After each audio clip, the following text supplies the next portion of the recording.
Hello दोस्तों, Dalip Hindi short and classes में आपका हार्दिक स्वागत है।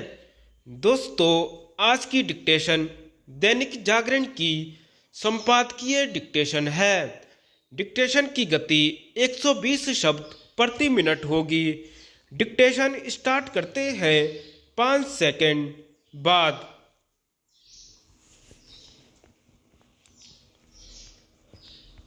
कनाडा को खरी खरी।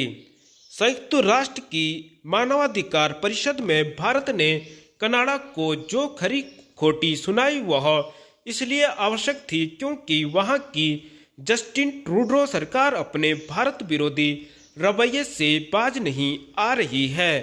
वह अभिव्यक्ति की आज़ादी की आड़ में जिस तरह खालिस्तानी अतिवादियों को संरक्षण दे रही है, उसकी मिसाल यदि कहीं और मिलती है तो वह पाकिस्तान में।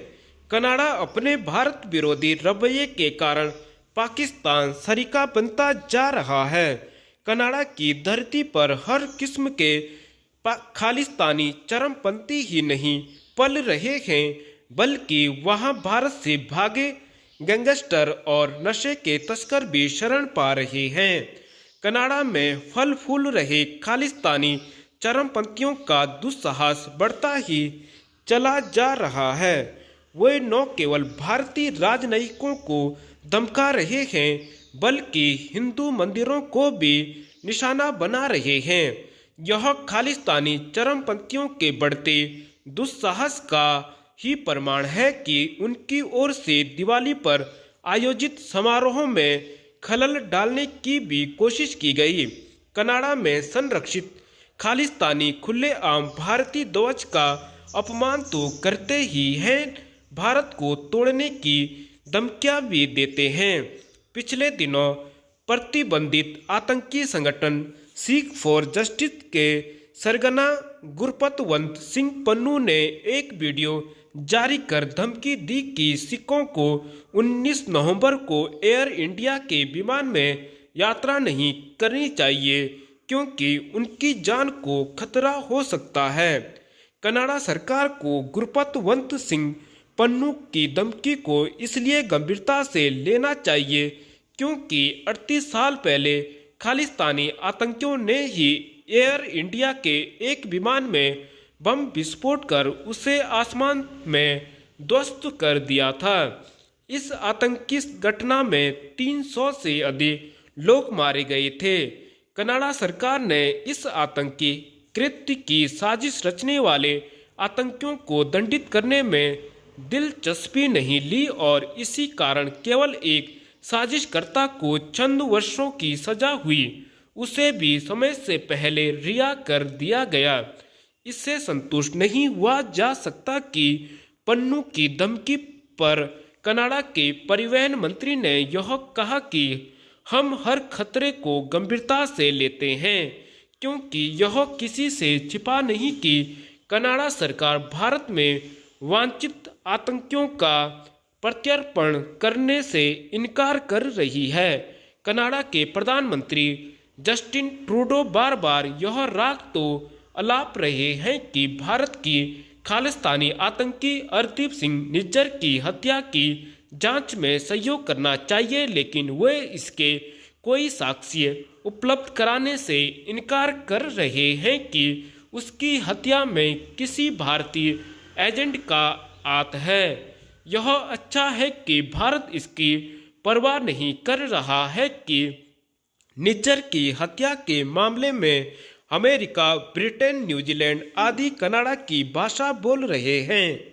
यदि ये देश यह चाहते हैं कि भारत और कनाडा के रिश्ते सुधरें तो उन्हें मोदी सरकार के बजाय जस्टिन ट्रूडो सरकार को नसीहत देनी चाहिए।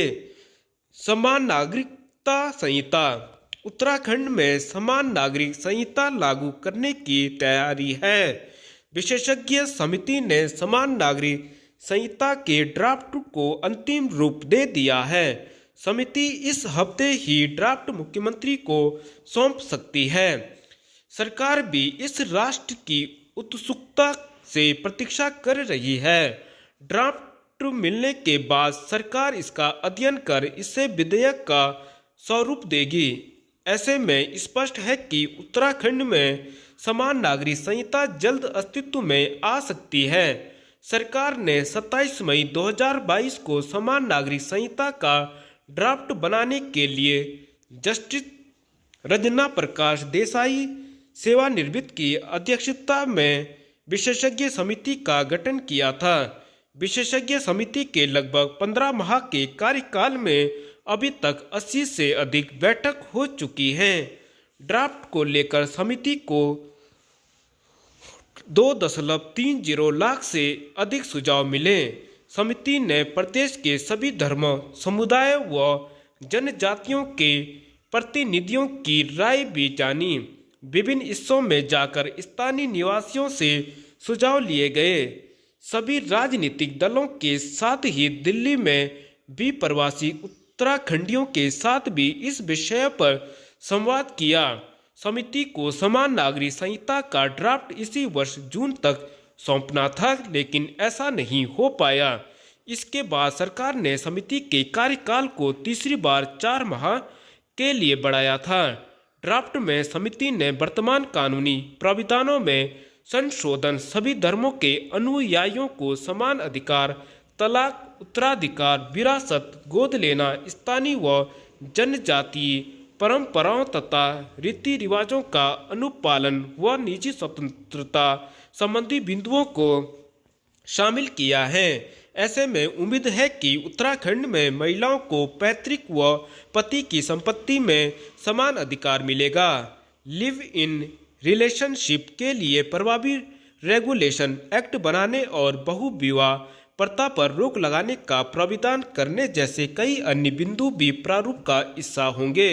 समान नागरिक संहिता लागू करना अच्छे भविष्य के लिए आवश्यक है।